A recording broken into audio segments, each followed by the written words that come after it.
Pensa aí uma capa de disco que te marcou. A de Aladdin Insane, David Bowie, ou talvez a de Tropicália, do artista plástico Rubens Gershman. Tem ainda Fatal, de Gal Costa, Pérola Negra, do Luiz Melodia, ou Cabeça de Dinossauro, dos Titãs.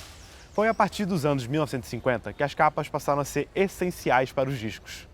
Foi nessa época também que artistas plásticos e fotógrafos ganharam um novo espaço de experimentações. Compreender as capas como expressão artística é uma das motivações da tese de doutorado de Aisha Figueiredo. O trabalho dela foi um dos destaques do prêmio CTCH de teses deste ano. Aisha, bom dia.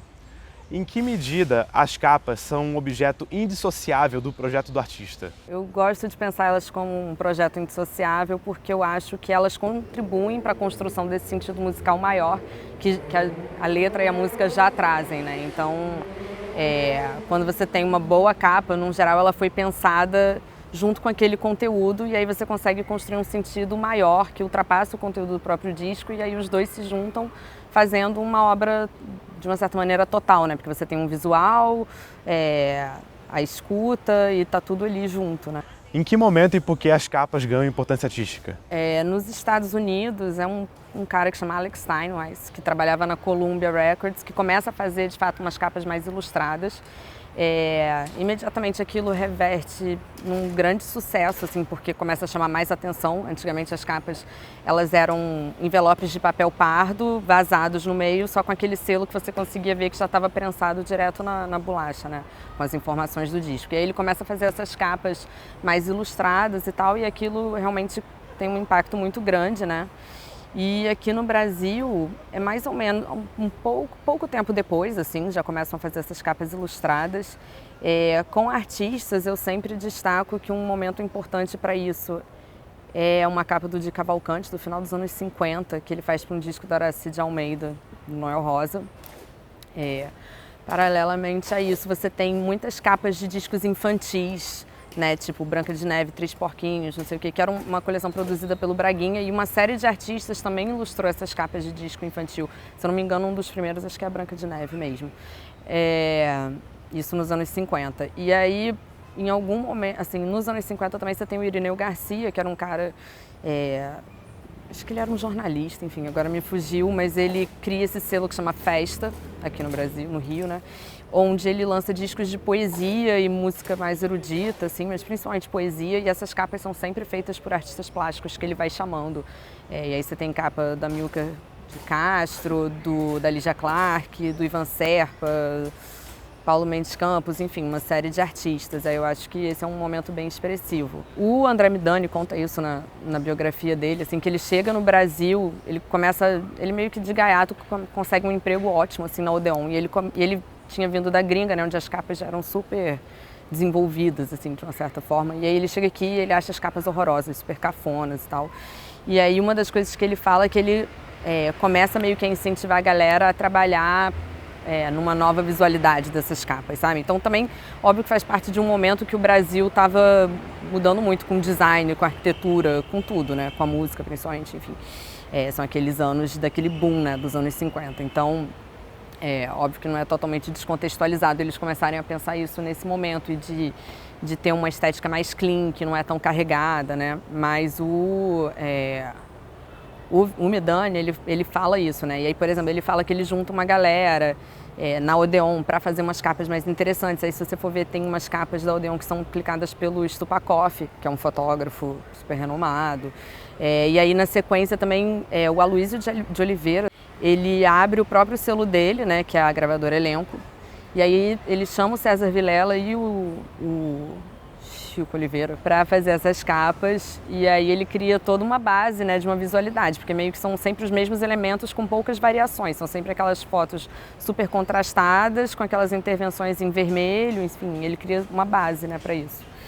E aí depois eu diria que na Tropicália entra uma outra estética, assim, né, que junta totalmente os elementos da Tropicália, que está muito antenado também com o que se fazia em artes plásticas naquele momento, tanto com o trabalho do Gershman quanto do Elliot Sickle, enfim.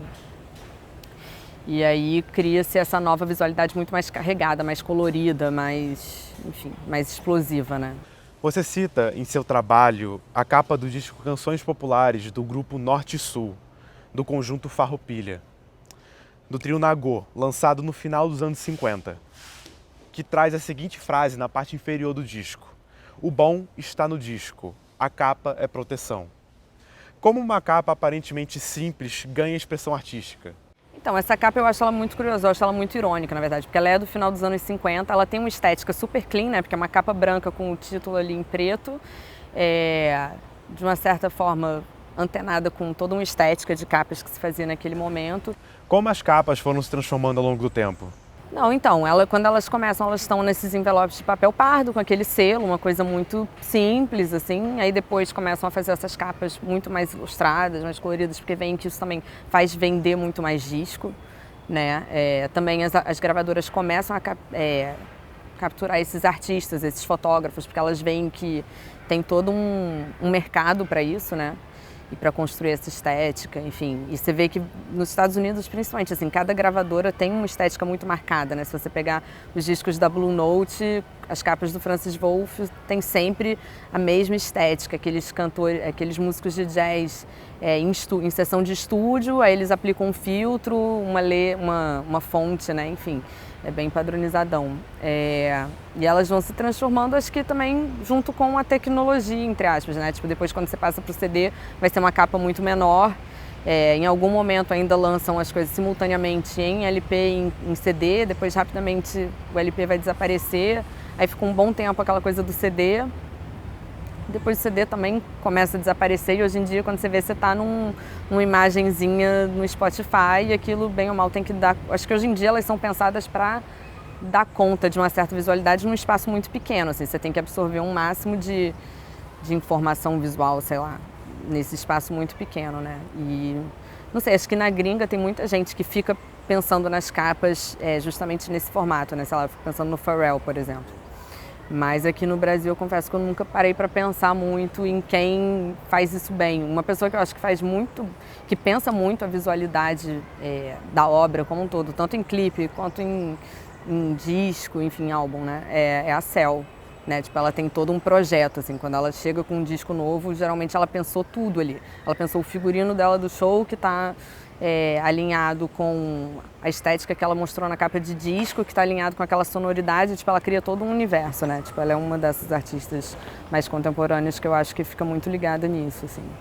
E como elas transformaram o espaço comercial? Bom, então, antigamente, se a gente for pensar nos espaços comerciais na época que elas eram só vendidas, que os discos eram vendidos nesses envelopes de papel pardo, o espaço comercial tipo, não tinha um display, não importava tanto a pessoa poder ver, né? Ela chegava na loja, provavelmente aquilo devia estar classificado de uma certa forma em ordem alfabética, o cara da loja ia lá e dava o disco, entendeu? Quando começou a ter uma capa, você teve que mudar todo o display da loja, e aí são aqueles displays meio clássicos que você vê até hoje em dia em lojas que vendem vinil, que é aquela coisa horizontal onde você vai passando, e aqueles paredões onde você pode botar as capas alinhadas e você tem meio que um painelzão, assim, né? Então é um pouco isso que acontece. Com o CD foi meio que a mesma coisa, só que numa escala menor, né? Sei lá, você entrava nas lojas e você ia passando eles assim, e eles, enfim, você conseguia visualizar, acho que é mais ou menos isso.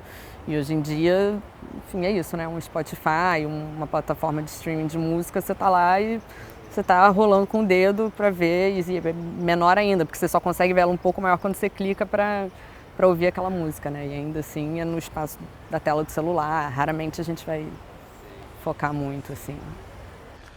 Você cita uma frase da cantora Joyce, que diz que a capa é o prefácio do disco.